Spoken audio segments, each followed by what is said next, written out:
Hello दोस्तों, welcome to another video. आज हम समझने वाले हैं कि एलॉन मस्क की करियर पर्सनालिटी क्या है। ऐसी एक्चुअली क्या चीजें हैं, क्या खूबियां हैं उनकी करियर पर्सनालिटी में जो उन्हें अपने करियर में इतना सक्सेसफुल बनाती है। मगर आगे बढ़ने से पहले वीडियो को लाइक कीजिए, शेयर कीजिए और चैनल को सब्सक्राइब करना बिल्कुल मत भूलिएगा।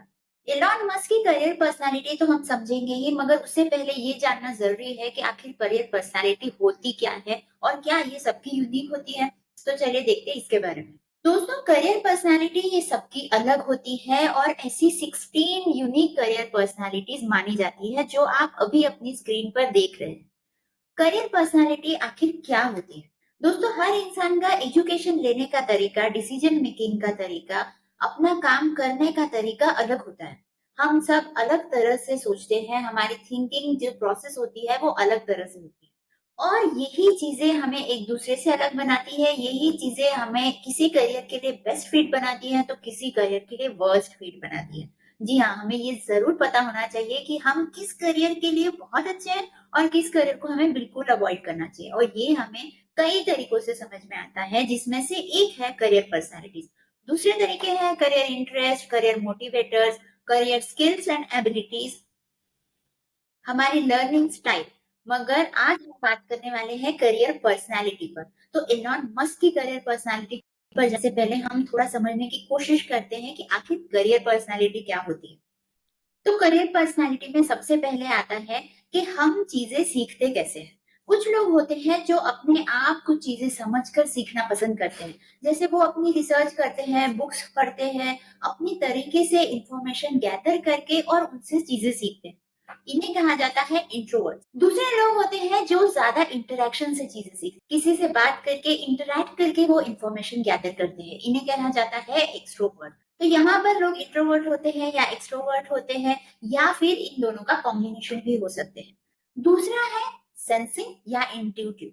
आप आइडियाज कहाँ से लाते हो? अपनी गट फीलिंग से या अपने प्रीवियस एक्सपीरियंस से? आप अपने सेंसेस का यूज करके किसी डिसीजन पर पहुंचते हो, किसी आइडिया तक पहुंचते हो, या आप थोड़े इंट्यूटिव हो, थोड़े क्रिएटिव हो, आप एक होल पिक्चर देखना पसंद करते हो, जो दिख रहा है उसके बियॉन्ड सोचना पसंद करते हो। ये दो हो गई सेंसिंग एंड इंट्यूटिव पर्सनालिटी। तो या तो इंसान सेंसिंग हो सकता है या इंट्यूटिव हो सकता है, या फिर इनका कॉम्बिनेशन होना भी पॉसिबल है। इसके बाद आता है थिंकिंग और फीलिंग। आखिर आप डिसीजन लेते कैसे हो? क्या आप लॉजिक से सोचते हो, A2+2=4 ऐसा सोचते हो, या आप फीलिंग पर डिसीजन लेते हो कि आपको क्या अच्छा लग रहा है, क्या बुरा लग रहा है, आपकी गट फीलिंग क्या कह रही है, how do you feel about it.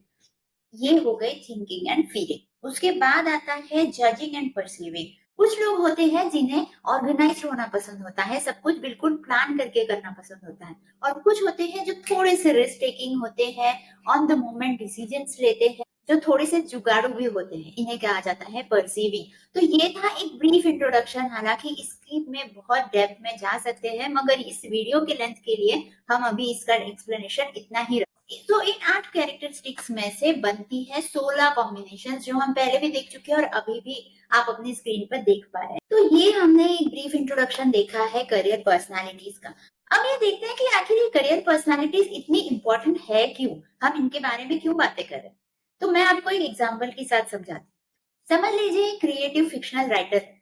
अब उस क्रिएटिव फिक्शनल राइटर को कुछ ऐसी स्टोरीज लिखनी है जो शायद एक्चुअल में एग्जिस्ट नहीं करती, इसलिए उनका थोड़ा इंट्यूटिव होना जरूरी है।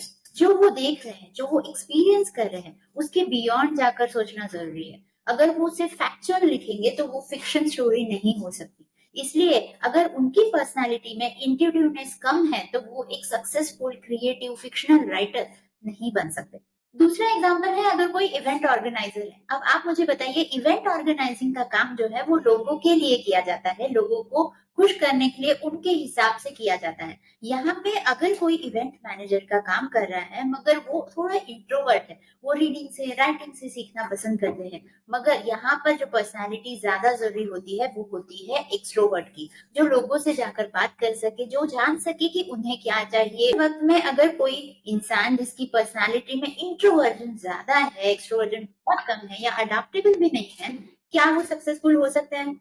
इसलिए हमारे करियर को चूज करने से पहले हमें ये जानना, अपने बारे में ये जानना बहुत जरूरी है कि आखिर हमारी करियर पर्सनालिटी है क्या। और अब बढ़ते हैं एलॉन मस्क की करियर पर्सनालिटी। मैं आपको ये बता दूं कि एलॉन मस्क ने कोई साइकोमेट्रिक टेस्ट नहीं दी है, मगर उनका करियर ग्राफ, उनके करियर डिसीजंस को देखते हुए हम थोड़ा ट्राई करेंगे कि उनकी करियर पर्सनालिटी आखिर हो कैसे सकती। तो इसके लिए हमें थोड़ा सा उनकी बैक लाइफ में जाना पड़ेगा। जब वो स्कूल में थे, जब वो छोटे थे, तो उनका चाइल्डहुड थोड़ा डिफिकल्ट था। डिफिकल्ट इसलिए था क्योंकि एलॉन जो थे अपनी क्लास में सबसे ज्यादा स्मार्ट होते थे और उन्हें बुक वर्म भी कहा जाता था। उन्होंने खुद से ये एडमिट किया है कई इंटरव्यूज में कि वो एक बुक वर्म थे। वो बुक्स पढ़ा करते थे, टेक्नोलॉजी उन्हें अच्छी लगती थी, यानी वो अपने में खोए होते थे और अपनी इन्फॉर्म और अपनी स्टडी, अपना नॉलेज खुद बढ़ाते थे by reading, by researching, by experimenting.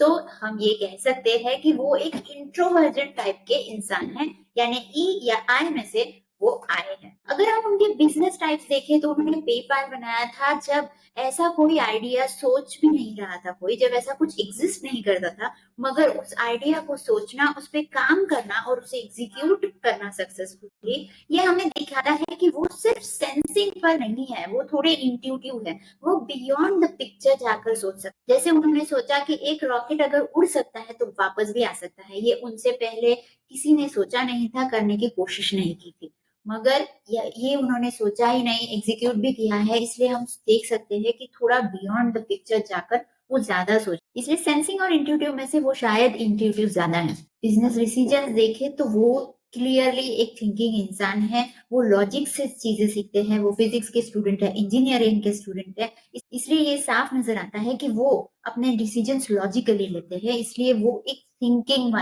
अब हमारा दूसरा पार्ट आता है जो है जजिंग या परसीविंग। दोस्तों, जजिंग वो लोग होते हैं जो ज्यादा प्लान्ड होते हैं, और अगर आप एलॉन मस्क को देखें तो कई इंटरव्यूज में हमें ये समझ में आता है कि वो बहुत अच्छी तरीके से अपनी चीजें प्लान करते हैं। एक सक्सेसफुल एंटरप्रेन्योर होने के लिए परसीविंग ये कैरेक्टरिस्टिक होना भी जरूरी होता है। तभी आप किसी अचानक आई प्रॉब्लम पर मात कर सकते हैं, उसमें से सोल्यूशन निकाल सकते हैं। इसलिए इलॉन मस्क की जो पर्सनालिटी है वो INT तक तो क्लियर है, मगर जजिंग और परसीविंग शायद उनमें 60 या 40 का कॉम्बिनेशन हो सकता है।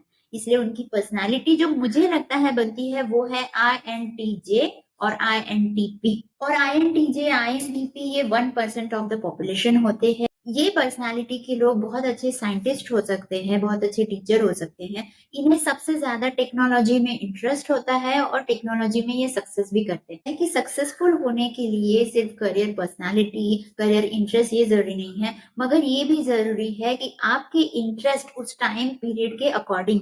अगर एलॉन मस्क आज से शायद 300 या 400 साल पहले जन्मे होते तो पता नहीं कि वो कितना सक्सेस हो पाते, क्योंकि टेक्नोलॉजी तब अलग थी। It was not a computer technology, वो कोडिंग टेक्नोलॉजी नहीं थी, तो क्या वो इतने ही सक्सेसफुल होते? आई डोंट नो, आप इसके बारे में क्या सोचते हैं मुझे कमेंट में जरूर बताइए। मगर हमें अगर सक्सेसफुल होना है तो सिर्फ सेल्फ अवेयर होना ही जरूरी नहीं है, बल्कि ये भी देखना जरूरी है कि आगे करियर ट्रेंड्स कैसे जा रहे हैं। आगे 10 साल, 20 साल, 30 साल तक कौन से सेक्टर्स में बढ़ोतरी होने वाली है। अगर आप ये जानना चाहते हैं तो मेरा जो लिंक ऊपर आ रहा है वो वीडियो देखिए, वहां हमने बजट के हिसाब से करियर ट्रेंड्स कैसे चेंज हो रहे हैं ये देखा है। तो ये सारी चीजें हैं जो एक इंसान को सक्सेसफुल बना सकती है अपने करियर में। तो ये तो हमने देखा एलॉन मस्क की करियर पर्सनालिटी के बारे में, जो है hard work, confidence, persistence, adaptability, continuous learn. ये कुछ स्किल्स है जो उन्हें सबसे अलग बनाती है। मुझे कमेंट में बताइए कि आप एलॉन मस्क की तरह और कौन से फेमस लोगों का करियर पर्सनालिटी जानना चाहते हैं, हम उसको जरूर लेकर आएंगे। एलॉन मस्क की करियर पर्सनालिटी जानकर, करियर इंटरेस्ट जानकर आपको अपनी पर्सनालिटी, अपने इंटरेस्ट के बारे में क्यूरियोसिटी हो रही है तो मुझे कमेंट्स में जरूर बताइए, या फिर डिस्क्रिप्शन में दिए गए मेरे इंस्टा आईडी पर भी आप मुझसे कनेक्ट कर सकते हैं। तो ये था दोस्तों करियर पर्सनालिटी का वीडियो। अगर आप करियर काउंसलिंग के बारे में और जानना चाहते हैं और समझना चाहते हैं तो कमेंट्स में बताइए। इस वीडियो को शेयर कीजिए उन लोगों के साथ जो शायद अपने करियर डिसीजन में कंफ्यूज्ड है या स्ट्रगल कर रहे हैं, और इस चैनल को सब्सक्राइब करना बिल्कुल ना भूलिएगा।